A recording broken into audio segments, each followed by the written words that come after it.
Okay. No, start recording. Okay. Now we are online again. Welcome to another class, and we are going to continue the topic which we are going to extend something we talked about last time. Is it, Doctor? We are. So in what we've been talking about, there are a number of things we can do other than the typical schemes like AES and all of that for encryption. Now, there are secure streaming data streams like that will allow you to make randomized blocks of data given a good seed input. Now, some of these are very fast. But if you get the same number, you replay the same information, and people say that's a bad thing. But that's not always the case. If you look at some of the Rivest type ciphers, streaming ciphers, this is how they work. As long as you have a good initial cipher, it's fairly much randomized. Zeta functions can do this sort of thing as well. On top of that, you can make it even more funky by randomizing an XOR two of them, in which case you get something totally messed up. Now, from there, we discussed number 42 type schemes, which was the sort of DiffieHellman key exchange. Now, where we can take that now in the next paper is you can start looking at things like XOR-based encryption schemes. So either a block of information based on that, or a block of a block, or a Zeta function streaming thing, or something similar. If we take a larger algorithm that is secure, and we take our 256-bit input and we run it through a SHA-512 algorithm, we now have a 512-bit algorithm. Additionally, other things we could do would be then extending that out. So we could chunk that into parts and now overlap hashes if we wanted to keep doing that. That's only one way, because when we do a addition using XOR, it effectively is what is known as a one-time pad if we don't reuse it. So when we're doing a hash-based sort of single-use function here, we have now created the seed of a one-time pad that will allow us to XOR information either individually, such as exchanging keys. So SHA-256 has 256 bits. How many bits do you have in a Bitcoin private key? Just same. Exactly. So we could encrypt that sort of information if we wanted to exchange it, or even build alternative things that I'll get to eventually, such as threshold systems, etc., where we want to securely exchange small bits of information, including, say, over payment channels that may or may not end up publicly announced. On top of this, we could do things such as encrypting information that we can provably show that's the value that we have exchanged between the two parties, even though later on we're going to undo it and do something else, like because it's XOR'd, because it's now masked, we effectively have no way of telling what's underneath it until we get the sort of decryption key, etc. So if two parties share that key, and there's a shared key, it can be hidden in multiple ways that are now provable, but securely provable. So we have our typical methodology in there for establishing the private key, which is a DiffieHellman extension. And what we're going to do now is look at some options on how we could extend that, such as spendable outputs using XOR, etc. So when you have a read, what you'll notice is we have some sort of K, which is key, XOR hash of S1 to get another key. that allows us now to have values where we have to put in an XOR value to be able to either spend a value or so we can have conditional information as well in our transactions. I could provably pay to Bob if so Alice can provably pay to Bob. Now, but I can hold information there that means that Bob won't be able to sort of do anything with the transaction until there's other information that's exchanged. Equally, because the way that DiffieHellman keys, etc., work, we could actually ensure that Bob can prove that if he can compute a number that that must be in there, it will be valid. All sorts of funky things like that. So then, if we do it correctly and we have a sort of not just pay to Bob, but pay to Alice in such a way that there's a like a end lock time script for the future, we can have all sorts of funky return scripts as well. Mm-hmm. So in the document I gave you, there are some locking scripts of like this form where we actually use XOR. XOR is part of the original scripting algorithm that was munged up and completely screwed up, but now works again. Yeah, it's as you've been demonstrating for me. Okay, yes. Well, for yourself, but it's also for me, whether you like it or not, because it helps me. Okay. Yeah. Having a third party do this sort of stuff is very good for me. Okay, so when you have a look at that, you start seeing that there are now sort of DiffieHellman XORed versions of information that can be used in creating new forms of script. I'm not going to go into every possible use, but examples would be when someone receives something, they can also unlock another key. Now, when we're doing a DiffieHellman value, the other party doesn't need to know what it is ahead of time. Like, know what? What you're paying to. So Alice can pay to Bob at a derived address, but if Bob doesn't know the input, Bob will never find it. Okay. Maybe now, like I don't know, receipt number or whatever, invoice, something besides a private key. Yes. Okay. So we can now have conditions where Bob and Alice set up, I tell you about this one if you do X.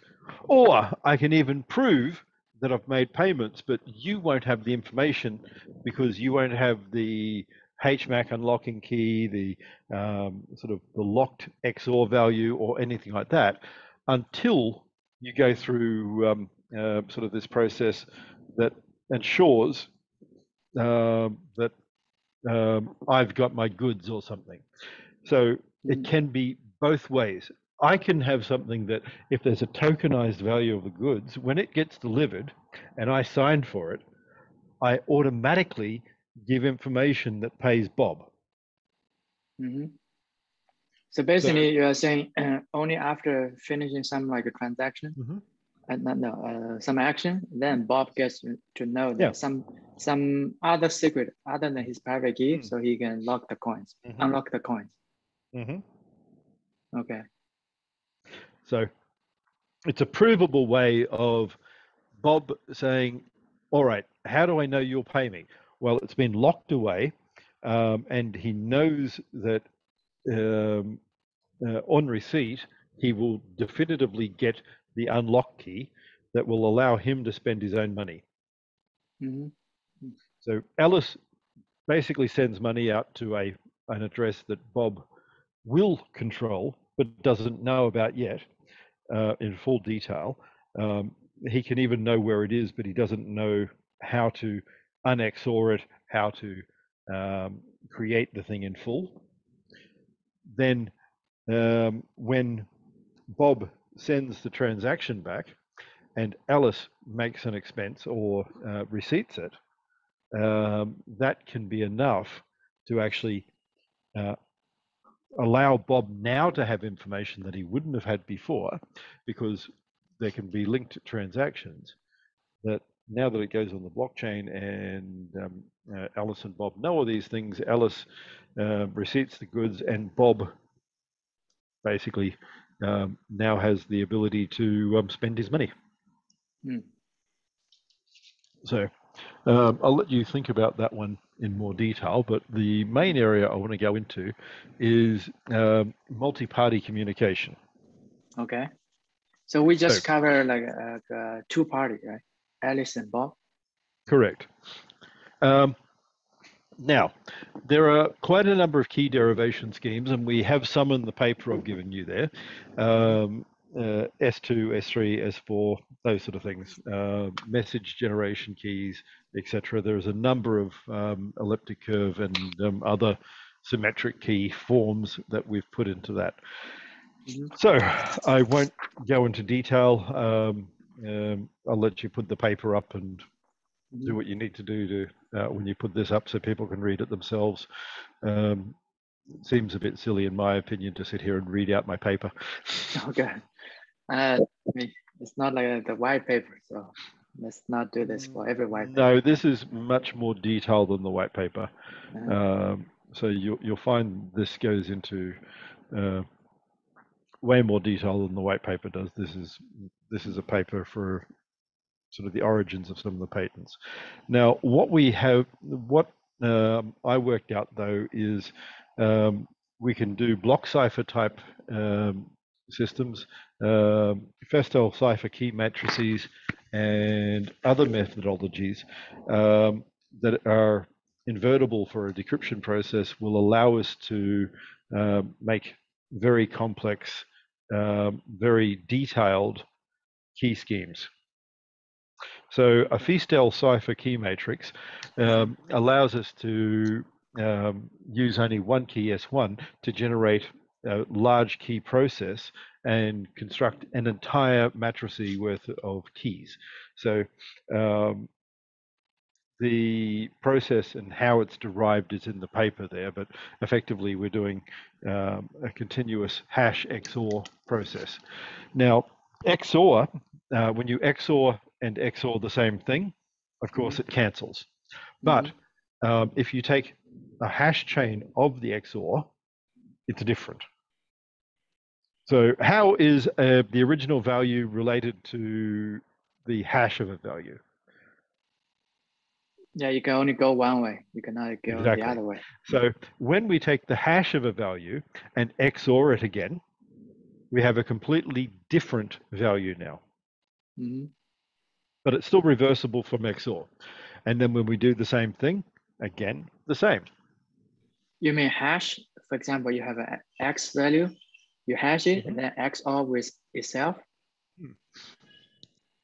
So an example is we can have secret 1 and XOR that against the hash of secret 1 to get secret 2. And you see now that secret 1 and secret 2 are completely independent, even though they're only built from the same number. And if you think about that, it's an iterative process. And if you can get hash 1 to hash 2, you can get hash 2 to hash 3, and if hash 3 to hash 4, and hash I to hash I plus 1, and ... Okay.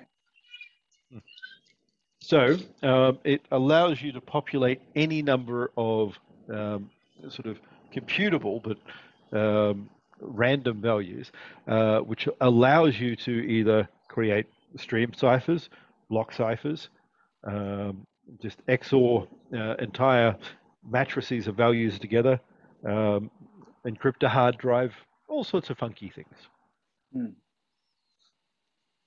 See how that the simple things whacked together can make some quite complex area. So one of the use cases we have in that is an efficient methodology to encrypt large data sets, including multimedia files, that we can now securely send across public networks, including the internet, mobile phone, 5G. We can use matrix multiplication, Gauss-Jordan matrix inversion. The other aspects of some of what you've already worked on with matrix decompositions can all be put into this. And it can be done in a way that securely integrates a very fast sort of calculated cipher. So that's a major benefit, because I mean, if I'm just using like a naive approach. How fast can you do an XOR based calculation on something? Very fast. It's like even Raspberry Pis can probably.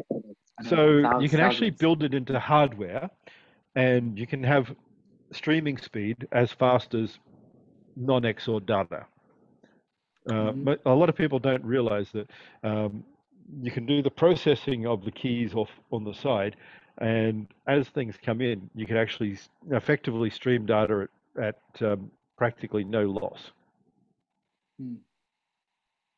I mean, there's always overhead in the hardware chip to do that. There's overhead in the memory to be able to calculate these things and store it. But at the end of the day, that's minimal when you concern yourself with the hardware cost that is there. So the next part is in the concatenation, etc. Of course, we can concatenate each of these values and create secure seeds. Before we go to there, can I just ask, just curious here. So what's the benefit of doing this way instead of like, I'm thinking of a naive implementation. I have this big file, multimedia file. I just encrypted the whole thing with say the shell secret. Is it the using the matrix, whatever? This approach is more efficient computational wise, or? We can also make hardware for it as well. So an example would be, it would be possible to have a hardware chip that will decrypt a file, but only while it's on the device. Okay.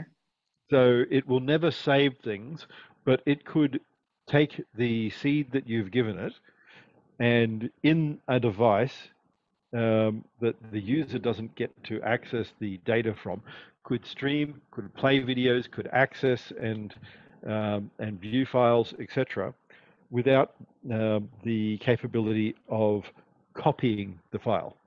Any copy would be done as the XOR encrypted file. I know a lot of people probably don't like this idea, but I believe we have to start moving towards making single copy digital data. That is, remove the ability to copy digital data and property infinitely or unboundedly, and bring back the capability to have a single copy. So if you have a copy of a movie file that is encrypted to you, that's it. Okay. Yeah, that's like contrary to all the existing digital things we have. Like I send you a picture, you have a copy, I have a copy. So it would enable you to send a picture, but only to that person. Okay. Now, what they would have to do, for instance, may be even giving up private information to be able to share that file. So if they wanted to share the file, maybe that also gives access to their email, to their bank account, to their home loan account, to their etc.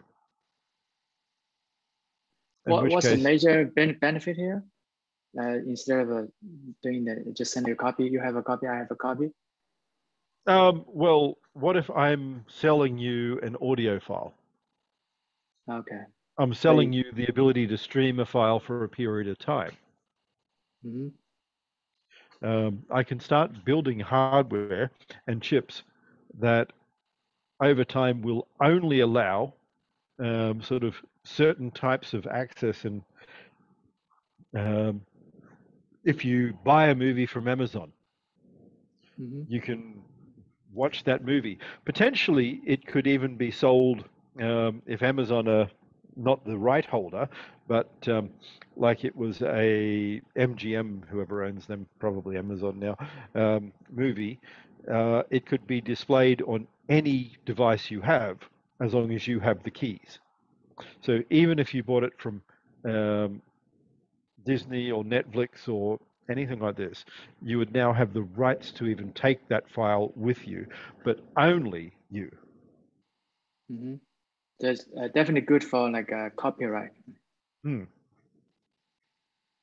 exactly. So imagine now the ability to lock down movie files, video files. I mean, the whole point of an NFT is to have sort of a non-fungible token that someone owns. Mm-hmm. So rather than this concept of um, I own this artwork that everyone else on the bloody planet can have a copy of, but I get to Mm-hmm. say it's mine, although I don't Mm-hmm. own the copyright.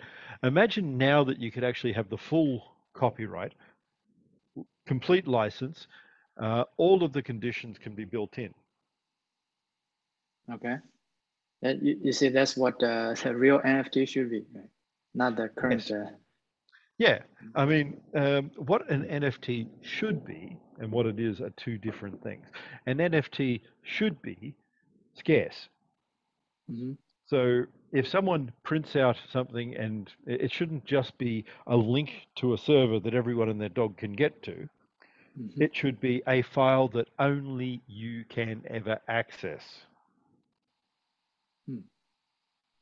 But I think if you talk about maybe access some like put it online in some server, you can do Mm-hmm. this. But I think this case cannot be ruled out. Basically, after you show Mm-hmm. it on, I don't know, your website, somebody take a snapshot, right? Picture of the picture. Yeah, but that's Yep. not the same thing. So I can take a picture of the Mona Lisa, but it's not Okay. the same as the Mona Lisa. So Mm. some of the things we went over, for instance, with image decomposition, Okay. you could have a Mm-hmm. lower quality of the image, for instance. Mm-hmm. It could be displayed as a screenshot, but it doesn't have the resolution. Okay. Someone can't Mm-hmm. go Copy. into Mm-hmm. 16K and view that little section in detail while going over to here and viewing that section in detail. Okay. See the difference now? Mm-hmm. Because you are like a copyright holder, so you Yeah. only you have the hopefully you only you have the full information. Mm-hmm. Others they Yes. have a low resolution, a partial So, information. yeah. So other examples, as I said, would be not just blocks of data, but streaming live. And that can then be streamed in such a way that it's encrypted only to a certain end user, or potentially even to multiple parties. Is that The way that we, the sorry, broadcast encryption you have been talking about? broadcast encryption is one example, Mm-hmm. or we could have multiple key groups. Okay.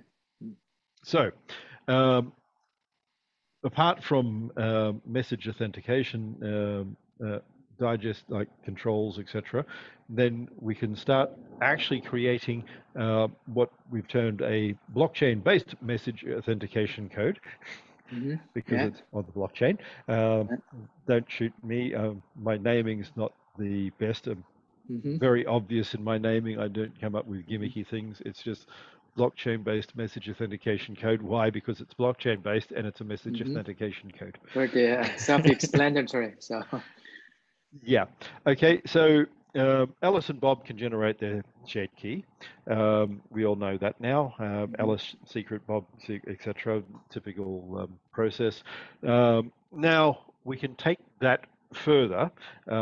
Again, you can have a look at the paper. We've detailed what is needed for the creation of sort of a message authentication digest within sort of transactions. That will also allow extended communications such as over payment channels to have integrity verification even though they're not on chain. So this will allow us to provably show even that a payment channel communication has occurred, and it's another way of incorporating all that information as a summary. So remember, when we're doing this, we want to be able to detect random errors in our streams, to fix them, to know that these are there. But encrypted data, of course, is difficult unless you have a lot of extra overhead. So it's a quicker, easier way of doing that. It can incorporate more confidentiality, can incorporate much more detail. And on top of all this, these form the basis of, I mean, I'll keep going for the moment, of what eventually becomes sort of a multi-party communication scheme using XOR, etc. Now, by multi-party, I mean traditionally, when we're talking about Diffie-Hellman, it's Alice and Bob. Yes. So I won't go into all the detail now, but one of the things I came up with was some different methodologies that allow us to securely create transactions between Alice, Bob, and Charlie. Okay, everybody. Who all have a shared key. So if you think about it, right now, Alice and Bob get a shared key. Yes. Alice and Charlie get a shared key. Bob and Charlie get a shared key. But existing methodologies don't allow Alice, Bob, and Charlie all to have the same shared key.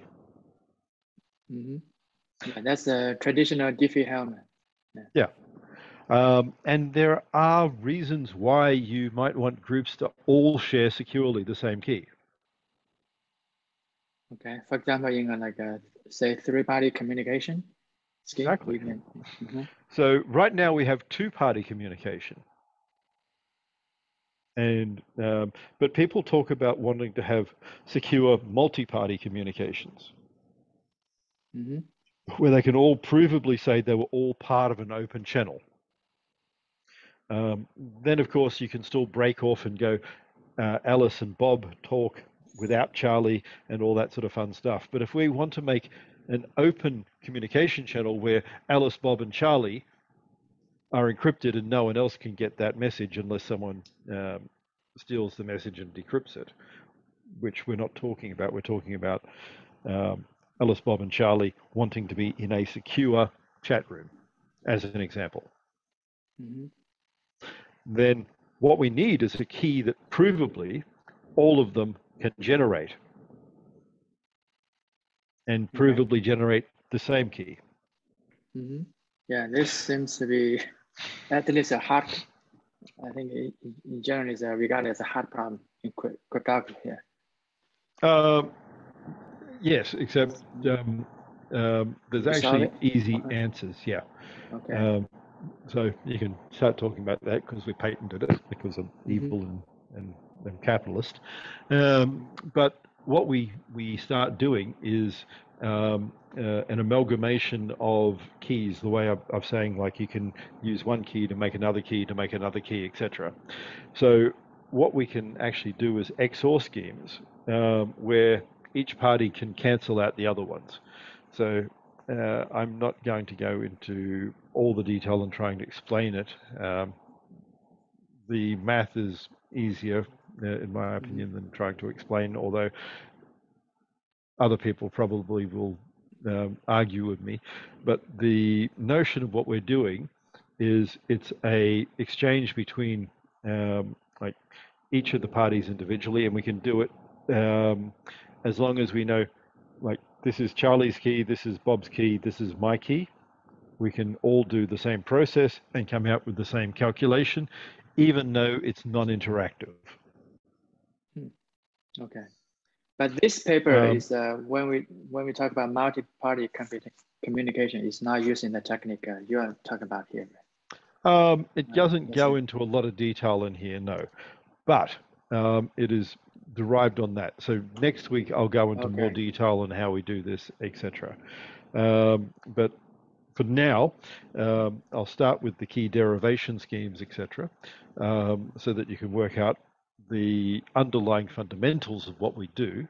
And once we get past that, then those building blocks allow this next stage. So we still need to be able to do XOR-based communications with like a DiffieHellman type exchange. We need to be able to do the creation of extensible block ciphers. We need all of the parts that are in that paper there, 692, for XOR-based encryption schemes, form the Lego blocks, the fundamental aspects, trademark for Lego there, that form the foundations of our key exchanges for multi-parties. I see. So it's also, you also use XOR there when you do like a three-party DiffieHellman? Okay. Yep. So when you have a look at any of the things in there, you'll see like the typical circle with a cross through it, XOR sort of thing.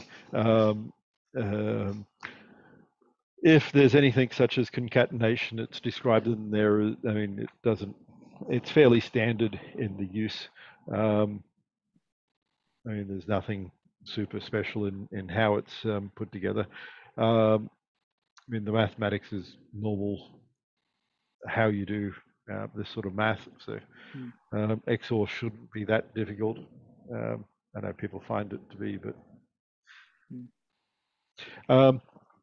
so the purpose, though, is once you can get 3 parties and 4 parties and 5 parties, there is more of an overhead the more people you do, of course, but you can start getting larger and larger groups, sessions, etc.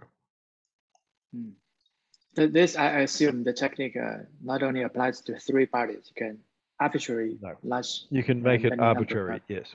Okay. So the same process, the same derivation schemes, all work out no matter how many we extend it to, but there are limits in reality, because if you're computing keys for 100 million people,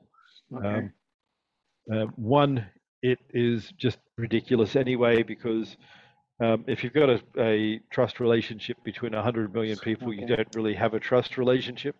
I mean, it's bad enough, like if you got 7 people in a chat room, do you trust them not to leak information, etc.? Because when it's you and I, so to speak, and there's only 2 of us, there's at least some level of trust. I know the person who cheated. Conversely, if there's 3 people, then I can say it's one of you 2.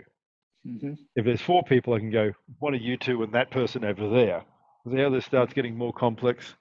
I mean, that doesn't mean that you don't need it, because if you're doing multi-party chat groups, if you're doing Zoom for large groups, etc., then this is something you can do. And when I'm talking before about stream ciphers, etc., this would allow you to have a stream cipher that could be applied to a Zoom group. So that Zoom group could have a key just for that session. And it can be tied into ongoing communications, and the sort of calculation you have for deriving the key can link to your other information there that you want to keep secure, all sorts of funky things to make sure that you do your sort of best to protect the information that you should be protecting. Yeah, this kind of reminds me of the so-called, a lot of so-called zero knowledge proof. They also, a lot of them have this requirement for so-called trusted setup. I don't know if there's something we can, I don't know, overcome? No, you don't need quite the trusted setup. You could actually either have a agreed value that you all agreed to, or you could even calculate one. So, like with DiffieHellman, I don't need to interact with the other party to do something with them.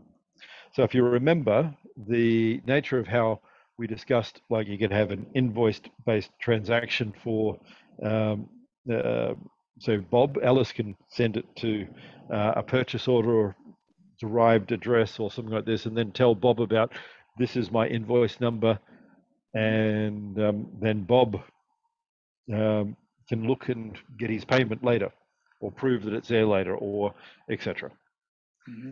Similarly, we can do the same sort of thing with multi-parties, and you and I could be communicating, but it's using an algorithm that also incorporates Alice over there. So Alice, if we've invited her and we've created this joint room, we don't need to talk to her any further. She just calculate it herself and come in. Okay. I mean, the same way, if I've got my public-private key pair, and you have yours, and I know what your public key is, if we both know what Alice's public key is, then everyone's fine. Yeah, sounds like very magical, because 2, I mean, it's easy, but 3, really a little bit of math magic. Yes. Okay. So it isn't as complex as people trying to make it out, but we can do very large data sets.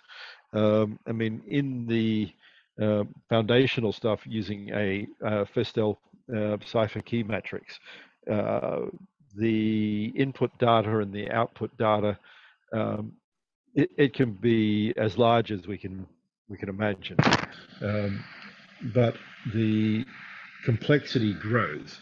So when you think about a matrices type calculation,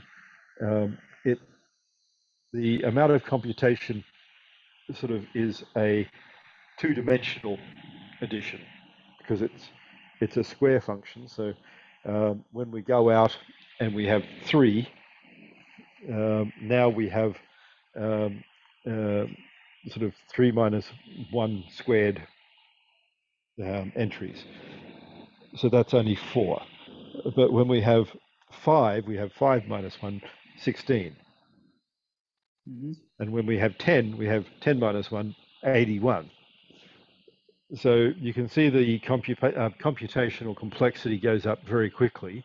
But then the argument I'm still going to make is, if you have a encrypted chat room with 100,000 people in it, which would be computationally really difficult to make, you may as well not have any encryption, because once you've got 100,000 people involved, I mean, really? Somebody's going to leak. Yeah, I mean, yeah, I think you'd have bigger problems than worrying about that one. Yeah. Yeah, that's very unlikely. I think it's if you talk about a group or a secret chat, probably I don't know, 100 or I don't know. Yeah, it's probably a lot. But equally, we should be trying to move away from the former concept of having the same key all the time. One of the aspects of everything I've been trying to do here is continuously update keys. Now, people will look at that and go, ooh, but there could be collisions. There are coming up to 9 billion, or whatever the total now is, people on Earth. And if they do lots of key generations, they're going to make, like, it could be hundreds of keys a day or more. Then think about that over time. That could be 1 million keys each a year, maybe 1 billion keys. That's we're getting up to, with machines and everything like this, maybe sort of 10 to the 19 keys over our life and everything we have. We are all that, right? Guess what? with that number of key things, it's still a small sort of, the chances of you finding keys that collide are still small. Yeah, it's the same with like almost a Bitcoin address. I mean, you can have a collision with somebody else, but it's just very, very unlikely. Correct. And on top of that, even if there was, if you're doing the process of reusing, then that's an issue. But if we're only using something once, then going to the next and only using, then moving on, then we have a different paradigm. And we don't need to worry so much about this concept of what if someone breaks my key? You'd have to have, what if someone breaks my key right now before I spend it? Which is a different paradigm to the other. This is why, I mean, not that I believe in quantum computing at all. I think it's a big boondoggle project that people throw money into a hole and burn. I won't go into why I think that, why in my lifestyle, why I don't think there'll be a quantum computer, real one, not a bullshit little, I've got one qubit, a real quantum computer in my lifespan. But even hypothetically, in some alternative universe where it might work, which isn't this universe, then if you think about it for a moment, to break ECDSA is going to be, I mean, a factory full of qubit generating devices that would be probably 10 hectares in area. Okay. A big bloody thing. And even with that, for many, many billions of dollars, no one talks about how long it will take. Even with the ultimate machine that will cost tens of billions of dollars to create, you will probably generate the solutions to 3 keys a year. Okay. So if you really want to be difficult, use a multi-signature scheme and have 15 keys. Okay. That will do the job to protect your $5. Well, ironically, nothing says you can't have a 15 or 15 key for yourself. Yeah, you can. Yeah. So, I mean, in theory, apart from methodologies to derive sort of subkeys, one thing that you could do would be have one sort of key set on one device, such as a YubiKey, another one on another device, such as a smart card or your phone on the secure TKIP area. And then periodically, when you had to, you could generate all 15 keys for a single use from those two devices. Do the signature, do the spend, update. And that could be indexed. Key 1, key 2, key 3, key 4, etc. Yeah. Now, if you think about that for a moment, the only thing stopping that is the fact that people have to code something a little bit more complex, and it will cost slightly more fees. Yeah. But if you wanted super paranoid thing with, here is my smart card, here is my YubiKey, it doesn't, like 10 of 10 doesn't need to be 10 people, something to try and get through to. No. It can be 10 keys you have in different places. Yeah, it's like you have been saying this, keys are not identities. So exactly, it's not one-to-one mapping. It can be any arbitrary combinations. Yeah. And so some of the things we talked about earlier tonight that I'll let you go through the paper on, allow you to have, when it talks about secret 1, 2, 3, 4, etc., can also be generated from your own devices. So even rather than Alice and Bob and Charlie, we could have my TKIP on my phone, my YubiKey, and my smart card generate each of these devices, and they're only mine. So it doesn't need to even be separate people. So now what I'm doing is I'm creating a super secret, super secure methodology that requires multiple input sources from different hardware devices to access this. Simultaneously, a variant of what we talked about would allow you to do a 2 of 3. Okay. So that would allow you to have some loss. Here is my locked in the safe in Singapore key. Here is my locked in the safe deposit box in Australia key. Here is my TKIP on my phone, and there is my YubiKey device. If I lose either the YubiKey and the other, and maybe also a secret that I type in that's not so secure, but I need to know it.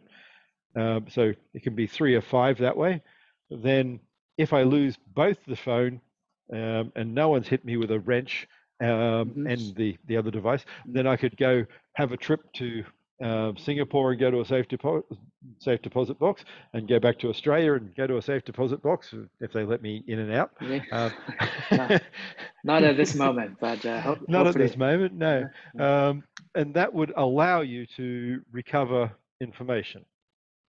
Yeah, that's like so rather than exactly. So rather than even having the traditional escrow, you can start thinking of different ways of doing it yourself.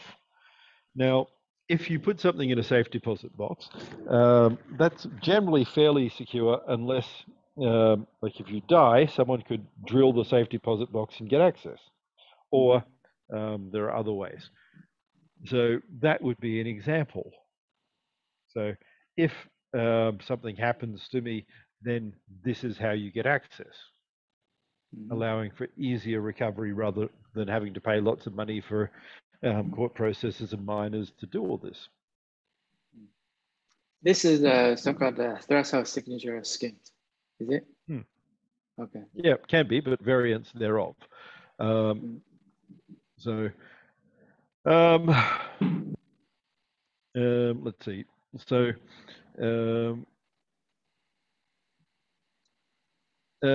so from your reading of the other stuff, including 42 derivatives that you've already done so far, tell me some of the things you've already thought of. I think for me, it's, this technique sounds like it's not only applicable to, like, let's say Bitcoin or the blockchain. Is like a more generic. So I think mostly we talk about the so-called communication here. Any other examples I can think of, like other than communication? Right? We talk about all this XOR or key derivation. It's mostly in terms of communication.